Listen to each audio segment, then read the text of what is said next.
Cari fratelli e sorelle, buongiorno.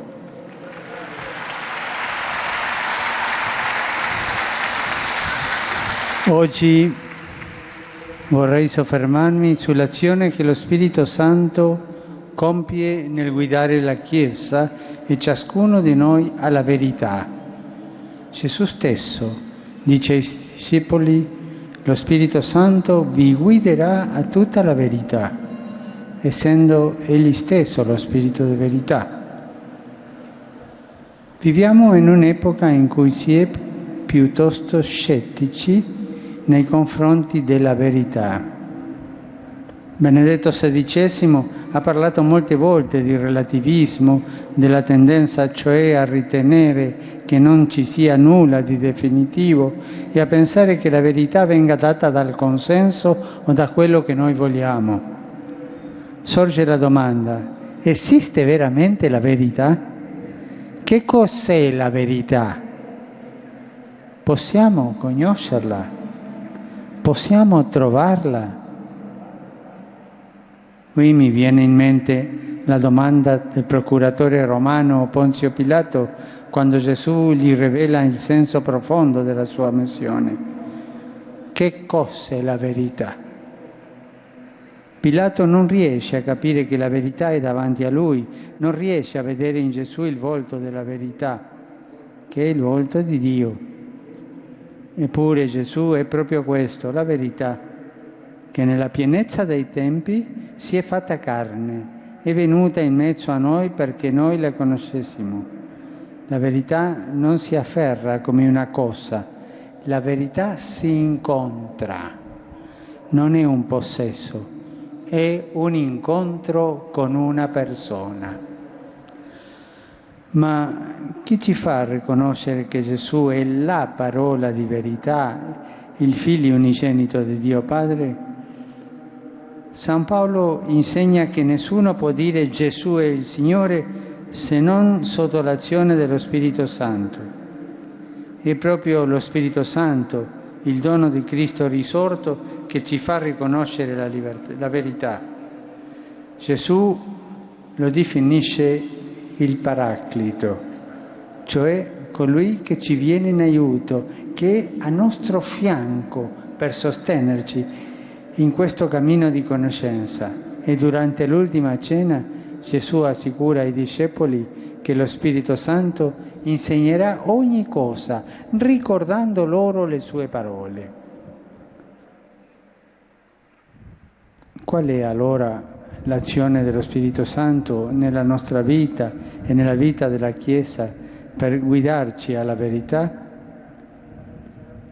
Anzitutto ricorda e imprime nei cuori dei credenti le parole che Gesù ha detto, e proprio attraverso tali parole la legge di Dio, come avevamo annunziato il profeta dell'Antico Testamento, viene iscritta nel nostro cuore e diventa in noi principio di valutazione nelle scelte e di guida nelle azioni quotidiane.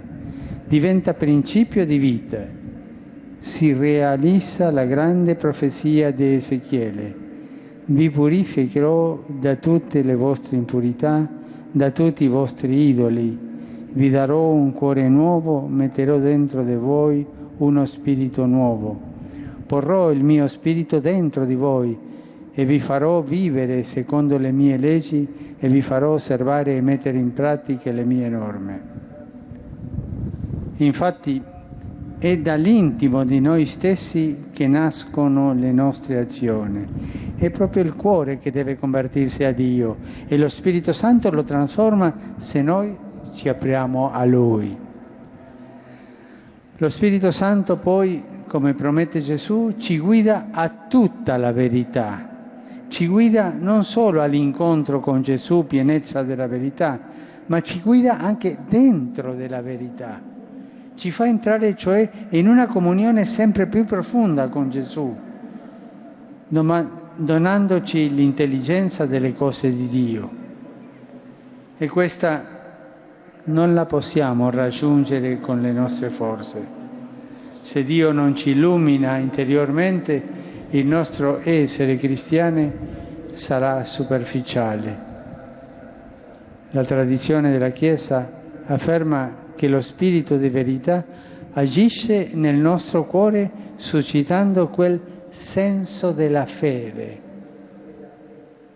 sensus fidei, il senso della fede, attraverso il quale, come afferma il Concilio Vaticano II, il popolo di Dio, sotto la guida del Magistero, aderisce indefettibilmente alla fede trasmessa, la approfondisce con retto giudizio e la applica più plenamente nella vita. Proviamo a chiederci: sono aperto all'azione dello Spirito Santo? Lo prego perché mi dia luce, mi renda più sensibili alle cose di Dio? E questa è una preghiera che dobbiamo fare tutti i giorni. Ma Spirito Santo, fammi che il mio cuore sia aperto alla parola di Dio, che il mio cuore sia aperto al bene, che il mio cuore sia aperto alla bellezza di Dio, tutti i giorni. Ma io vorrei fare una domanda a tutti voi: quanti di voi pregate ogni giorno allo Spirito Santo? Saranno pochi, pochi, ma noi dobbiamo fare questo desiderio di Gesù, pregare tutti i giorni allo Spirito Santo perché ci apra il cuore verso Gesù.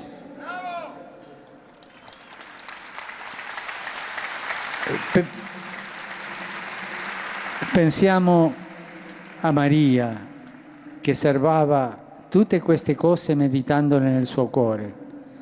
L'accoglienza delle parole e delle verità della fede perché diventino vita si realizza e cresce sotto l'azione dello Spirito Santo.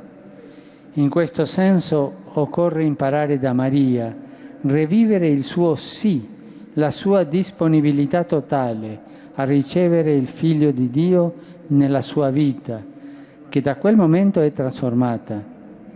Attraverso lo Spirito Santo il Padre e il Figlio prendono dimora presso di noi. Noi viviamo in Dio e di Dio. Ma la nostra vita è veramente animata da Dio? Quante cose metto prima di Dio? Cari fratelli e sorelle, abbiamo bisogno di lasciarci inondare dalla luce dello Spirito Santo, perché Egli ci introduca nella verità di Dio, che è l'unico Signore della nostra vita. In quest'anno della fede chiediamoci se concretamente abbiamo fatto qualche passo per conoscere di più Cristo e la verità della fede, leggendo e meditando la Sacra Scrittura, studiando il Catechismo, accostandosi con costanza ai sacramenti, ma chiediamoci contemporaneamente quali passi stiamo facendo perché la fede orienti tutta la nostra esistenza. Non si è cristiani a tempo, in alcuni momenti soltanto, in alcune circostanze, in alcune scelte. No, non si può essere cristiano così. Si è cristiano in ogni momento, totalmente. La verità di Cristo che lo Spirito Santo ci insegna e ci dona interessa per sempre e totalmente la nostra vita quotidiana. Invochiamolo più spesso perché ci guidi sulla strada dei discepoli di Cristo. Invochiamolo tutti i giorni. Facciamo questa proposta. Tutti i giorni invochiamo lo Spirito Santo. Lo farete? Non sento. Tutti i giorni, E così lo Spirito ci avvicinerà a Gesù Cristo. Grazie.